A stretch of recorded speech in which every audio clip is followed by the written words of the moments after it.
तो 10,000 वर्ल्ड के पिछले एपिसोड में हमने देखा कि क्वीन यिंग अपने पास से एक एम्परर लेवल स्वॉर्ड बाहर निकालते हुए उससे अटैक करते हुए हंटर्स के लीडर के अटैक को डिस्ट्रॉय करते हुए उसे वहां पर इंजर्ड कर देती है। अब यह देखते ही हंटर्स का लीडर काफी ज्यादा परेशान हो जाता है और अब वह बोलने लगता है, मैंने मून गॉड फैमिली को अंडर एस्टिमेट करके यहाँ पर बहुत बड़ी गलती कर दी। अभी वह देखता है कि क्वीन यिंग दोबारा से उसके ऊपर अटैक करने के लिए तैयार हो रही होती है, जो देखते ही वह अपने 9 हेवन शील्ड को बाहर निकालते हुए उसका यूज करते हुए अपने पूरे के पूरे फ्लैगशिप को वहां पर प्रोटेक्ट करने लगता है। तभी क्वीन यिंग बोलती है, तुम्हें नहीं पता कि तुमने मेरे मून गॉड फैमिली के ऊपर अटैक करके कितनी बड़ी गलती की है, तो आज तुम्हें मेरे हाथों मरने से कोई भी नहीं बचा सकता है। यह बोलते हुए क्वीन यिंग कई सारे स्पिरिचुअल स्वॉर्ड से हंटर्स के लीडर के ऊपर अटैक करती है। हंटर्स का लीडर अपने 9 हेवन शील्ड का यूज करते हुए उस अटैक को ब्लॉक करने की कोशिश करता है, पर उसका शील्ड डिस्ट्रॉय हो जाता है। साथ ही साथ अब हंटर्स का लीडर वहां पर काफी ज्यादा इंजर्ड हो जाता है और अब यह देखकर उसकी हालत काफी ज्यादा खराब हो चुकी होती है, जो देखते ही वह अपने पास से एक टेलीपोर्टेशन टोकन को बाहर निकालते हुए काफी तेजी से अपने पूरे के पूरे फ्लैगशिप के साथ वहां से टेलीपोर्ट कर जाता है। अब हंटर्स को वहां से भागते हुए देखकर मून गॉड फैमिली के सभी मेंबर्स काफी ज्यादा खुश होने लगते हैं। तभी युयाओ भागते हुए क्वीन यिंग के पास आती है और अब वह अपनी मदर की तारीफ करने लगती है। दूसरी ओर टियानची सोच रहा होता है, अभी भी मैं यहाँ पर बहुत ही ज्यादा कमजोर हूँ, मुझे पावरफुल बनना होगा जिससे मैं अपनी फैमिली को यहाँ पर प्रोटेक्ट कर सकूं। तभी उसकी नजर अपने हाथ में मौजूद ब्रेसलेट के ऊपर पड़ती है और अब उस ब्रेसलेट को देखते ही उसे एक आइडिया आता है। अब सीन शिफ्ट होता है और हमें दूसरी ओर हंटर्स के फ्लैगशिप को दिखाया जाता है। वहीं पर सभी हंटर्स अपनी जान बचाकर उस वर्ल्ड से भाग रहे होते हैं। तभी एक ओल्ड मैन हंटर्स के लीडर के पास आते हुए बोलता है, मास्टर क्या आप यहाँ पर ठीक हो? अब हंटर्स का लीडर गुस्से में उस ओल्ड मैन का कॉलर पकड़ते हुए बोलता है, ओल्ड मैन क्या तुम यहाँ पर मेरी बेइज्जती करने की कोशिश कर रहे हो? और अब वह उस ओल्ड मैन को खुद से दूर फेंकते हुए बोलता है, क्या तुम्हें पता भी है कि मून गॉड फैमिली के ऊपर अटैक करने की वजह से हमारा कितना ज्यादा नुकसान हुआ है? हमारी फ्लैगशिप काफी बुरी तरीके से डैमेज हो गई है। और अब वह वहां पर कैलकुलेट करते हुए ओल्ड मैन को बताने लगता है कि आखिर फ्लैगशिप को रिपेयर करने में उसे यहाँ पर कितना खर्चा करना होगा। तभी ओल्ड मैन खड़ा होते हुए बोलता है, मास्टर मैंने आपको पहले ही सावधान करने की कोशिश की थी, पर आप मेरी बात सुनने के लिए तैयार ही नहीं थे। और तो और आपके 9 हेवन शील्ड को सपोर्ट करने में मैंने अपनी 90% पावर का यूज कर दिया, पर इसके बावजूद वह लेडी इतनी ज्यादा पावरफुल थी कि उसने अपने एक ही अटैक में आपके 9 हेवन शील्ड को डिस्ट्रॉय कर दिया, तो इसमें मेरी कोई भी गलती नहीं है। यह सुनते ही हंटर्स का लीडर गुस्से में बोलता है, अपना गंदा चेहरा मेरे सामने से दूर ले जाओ, मुझे इस बारे में सीनियर को इन्फॉर्म करना होगा। अब सीन शिफ्ट होता है और हमें दिखाया जाता है कि युयाओ काफी ज्यादा परेशान होती है और वह मैंसन में हर जगह भागते हुए क्वीन यिंग को ढूंढ रही होती है, पर क्वीन यिंग उसे कहीं भी नहीं मिलती है, जो देखते ही वह परेशान होते हुए अपने हाथ में मौजूद टोकन को देखते हुए बोलने लगती है, टियानची घर छोड़कर भाग गया है, तो अब मुझे यहाँ पर क्या करना चाहिए? और अब वह गुस्से में अपने हाथ में मौजूद टोकन को पटकते हुए बोलती है, आखिर टियानची मुझे यहाँ पर अकेला छोड़कर कैसे जा सकता है? मैं भी यहाँ पर आंट टांटियान यू से मिलना चाहती हूँ। तभी वह अपने हाथ में मौजूद ब्रेसलेट को देखती है और अब वह सोचने लगती है, यह एक इंपीरियल लेवल वेपन है और तो और मेरा ब्रेसलेट टियानची के ब्रेसलेट के साथ कनेक्टेड है, तो इसका यूज करते हुए मैं टियानची को ट्रैक कर सकती हूँ।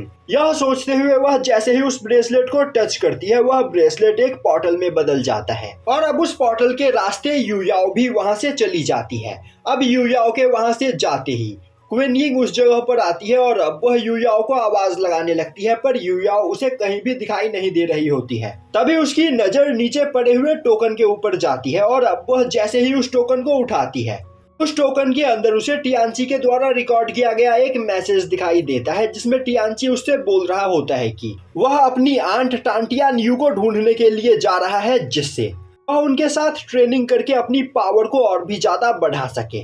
यह सुनते ही क्वीन यिंग काफी ज्यादा परेशान हो जाती है और तभी क्वीन यिंग को उस जगह से थोड़ी दूरी पर स्टार ब्रेसलेट की पावर दिखाई देती है, जिसे देखते ही वह समझ जाती है कि युयाओ भी टियानची के ही पीछे गई है। तभी उस जगह पर क्वीन यिंग के ग्रैंडफादर आते हैं और अब अपने ग्रैंडफादर को देखते ही क्वीन यिंग सभी चीजों के बारे में उन्हें बताती है। तभी ग्रैंडफादर बोलते हैं, मेरे ख्याल से यह हमारे लिए एक अच्छी खबर है, जो सुनकर क्वीन यिंग को कुछ भी समझ में नहीं आता है।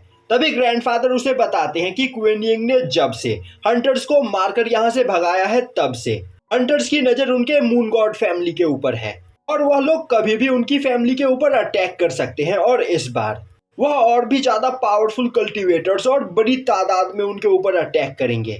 इस वजह से उनके लिए यही अच्छा होगा कि यू याओ और टियानची इस जगह से दूर रहे। और तो और टियानची और यू याओ के पास स्टार ब्रेसलेट है जो कि एक इंपीरियल लेवल वेपन है, जिस वजह से उन दोनों को यहाँ पर कोई भी खतरा नहीं होगा। तभी क्वीन यिंग बोलती है, ग्रैंडफादर तो आप यह कहना चाहते हो कि मुझे उन दोनों को ढूंढने के लिए नहीं जाना चाहिए। ग्रैंडफादर बोलते हैं, अगर तुम हमारी फैमिली को छोड़कर उन्हें ढूंढने के लिए चली जाती हो तो तुम्हारी गैर मौजूदगी में हंटर्स हम पर अटैक करके हमारी पूरी फैमिली को डिस्ट्रॉय कर देंगे।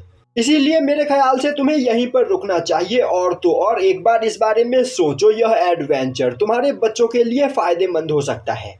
उन दोनों को इस एडवेंचर के दौरान हमारी इस दुनिया के बारे में काफी ज्यादा नॉलेज मिलेगी, तो तुम्हें उन दोनों को यहाँ पर कुछ दिनों के लिए अकेला छोड़ देना चाहिए।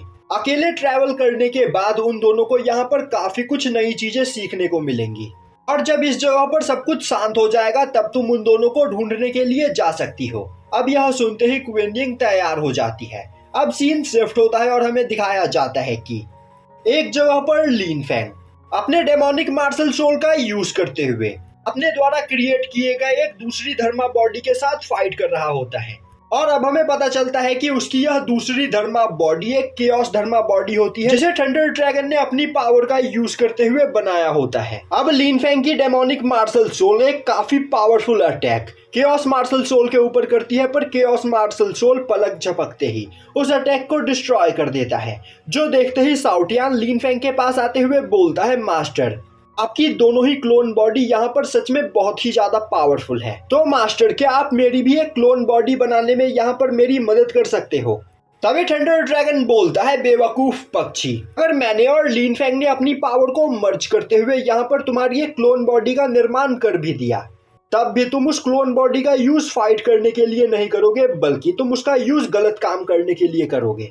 तभी साउटियान गुस्से में बोलता है, बूढ़े ड्रैगन मैं तुमसे बात नहीं कर रहा हूँ, मैं यहाँ पर अपने मास्टर से बात कर रहा हूँ और तो और तुम्हें क्या पता, मैं हर टाइम यहाँ पर बैटल के बारे में ही सोचता रहता हूँ, मैं पावरफुल अपोनेंट से फाइट करने के लिए यहाँ पर तरस रहा हूँ। तभी लिन फेंग बोलता है, यहाँ पर आपस में फाइट करना बंद करो और ध्यान से देखो, हमें जल्द ही यहाँ पर पता चलने वाला है कि मेरी डीमन मार्शल सोल यहाँ पर ज्यादा पावरफुल है या फिर केओस मार्शल सोल।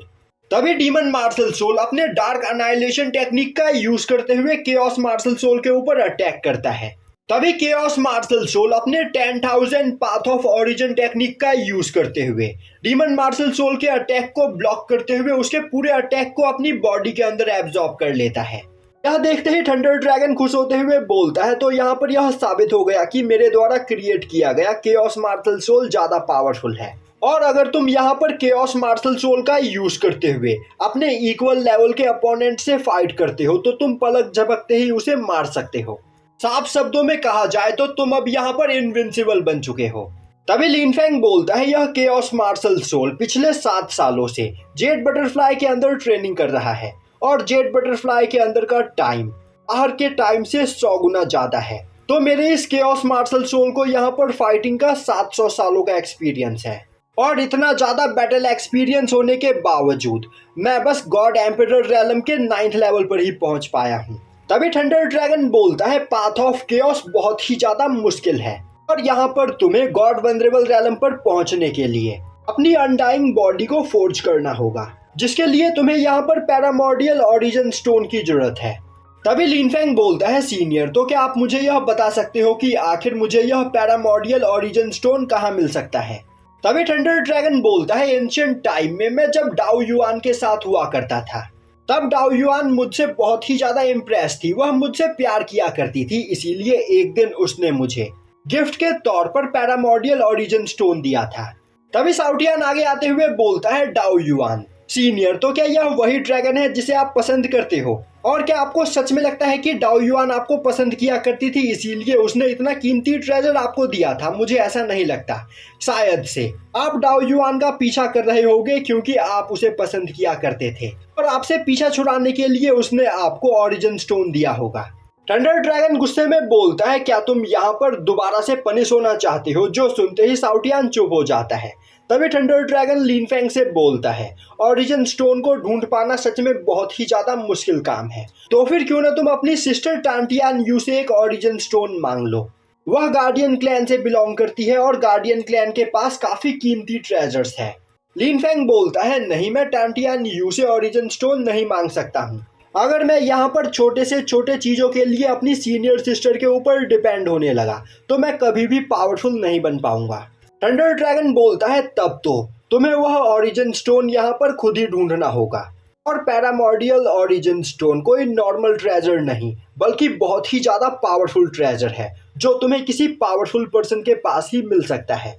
लिन फेंग आगे बढ़ते हुए बोलता है, मैं यहाँ पर काफी लंबे समय से ब्रेक थ्रू करके गॉड वनरेबल रैलम पर पहुंचने की कोशिश कर रहा हूँ, पर मैं यहाँ पर गॉड एम्परर रैलम के पीक पर ही अटक कर रह गया हूँ। तो मुझे जल्द से जल्द ओरिजिन स्टोन को यहाँ पर ढूंढना होगा जिससे मैं ब्रेक थ्रू करके गॉड वनरेबल रैलम पर पहुंच पाऊँ। अब यह सुनते ही साउटियान एक्साइटेड होते हुए बोलने लगता है, मास्टर, तो क्या हम एक नई जर्नी पर निकलने वाले हैं?